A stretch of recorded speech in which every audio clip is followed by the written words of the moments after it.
Assalamualaikum warahmatullahi wabarakatuh. Pertama-tama kami ucapkan terima kasih kepada dosen pembimbing mata kuliah teknik evaluasi. Dengan tugas ini insya Allah menambah wawasan kami dan pengalaman kami. Eh, di sini saya akan memperkenalkan diri saya, yaitu Abil Fidan Nazari Jabrail, NPM 19098. Ada kawan saya, eh, Alvan Syahzidan, NPM 19110. Lalu ada Eren Raihan, NPM 19026, dan satu lagi Muhammad Ikro, NPM 19068. Di sini kami membawakan laporan evaluasi terkait laporan monitoring rencana strategis Mahkamah Konstitusi tahun 2010 sampai 2013. Next.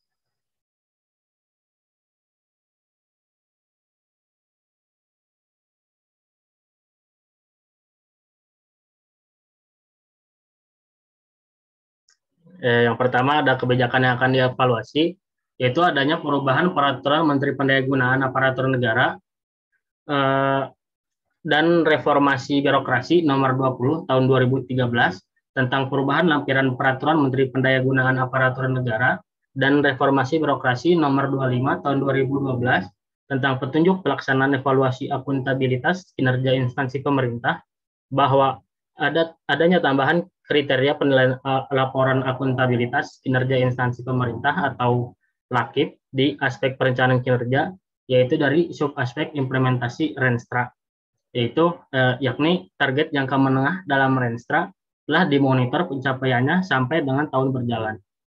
Next.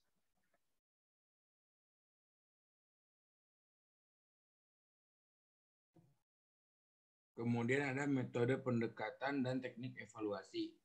Untuk melakukan evaluasi terkait laporan monitoring rencana strategis atau Renstra, Mahkamah Konstitusi Republik Indonesia penulis menggunakan metode studi deskriptif dengan pendekatan kualitatif.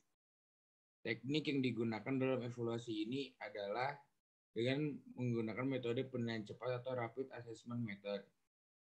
Metode penilaian cepat ini digunakan untuk melakukan sinkronisasi hasil laporan monitoring rencana strategis atau Renstra. Evaluasi ini bertujuan untuk melihat laporan pencapaian rencana strategis lembaga Mahkamah Konstitusi, kepaniteraan, dan Sekretariat Jenderal Mahkamah Konstitusi secara berkala.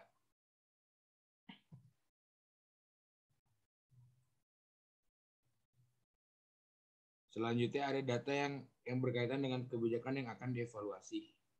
Yang pertama ada data rekapitulasi monitoring capaian Renstra tahun 2010 tahun 2010 sampai tahun 2013 Mahkamah Konstitusi. Dari hasil tabel tersebut, secara keseluruhan total capaian sasaran strategis dari kurun periode 4 tahun dari 2010 sampai 2013, capaian sasaran strategis tertinggi pada tahun 2012 dengan tingkat capaian sebesar 140,51%.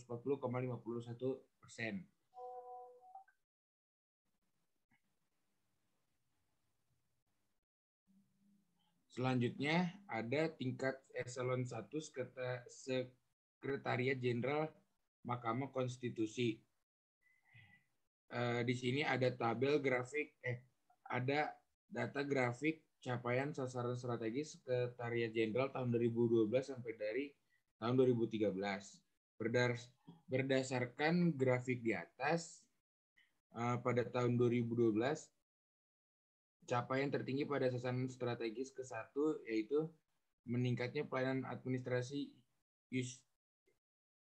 justisial yang modern, profesional, dan terpercaya sebesar 236,58%. Sedangkan pada tahun 2013, sasaran tertinggi adalah meningkatnya kualitas sistem TIK dan manajemen pengetahuan yang terpadu sebesar 176,68%.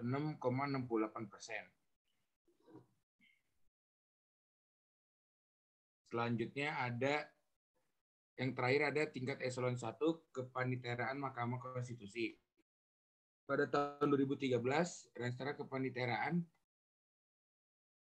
ada perubahan sehingga mengerucut menjadi satu sasaran strategis, yaitu meningkatkan kualitas penyelenggaraan sistem administrasi, peradilan, dan proses pelayanan peradilan yang modern dan terpercaya. Secara keseluruhan, total capaian sasaran strategis selama 2 tahun, dari tahun 2012 sampai tahun 2013, memperoleh capaian sasaran strategis tertinggi pada tahun 2012 dengan tingkat capaian sebesar 100,05% sebagaimana grafik tersebut. Next.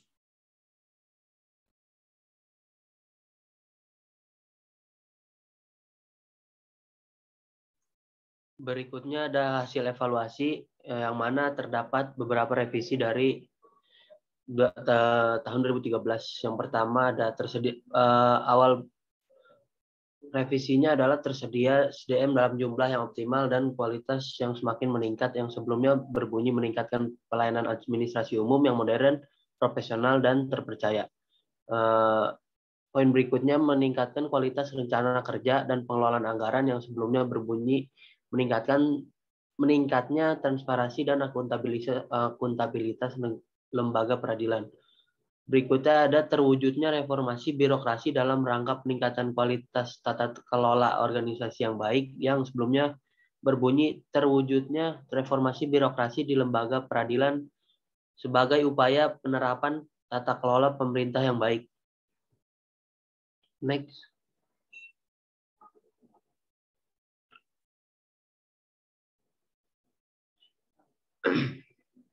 Dengan adanya revisi ini, terjadi penurunan tingkat keberhasilan rata-rata capaian sasaran strategi pada tahun 2012 dibandingkan pada tahun 2013.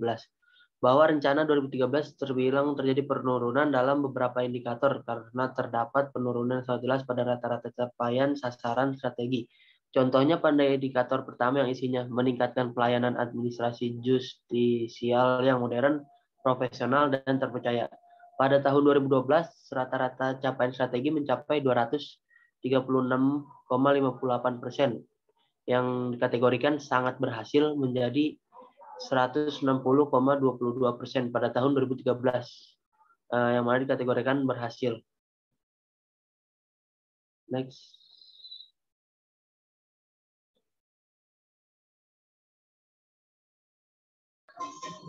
Baik, yang terakhir ada kesimpulan dan rekomendasi dari kami.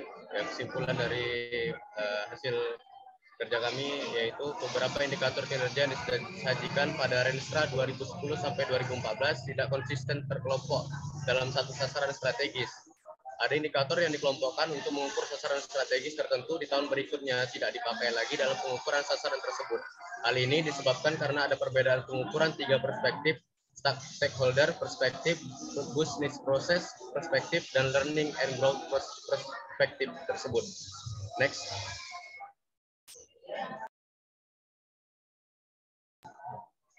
Kemudian keluarlah rekomendasi dari kami.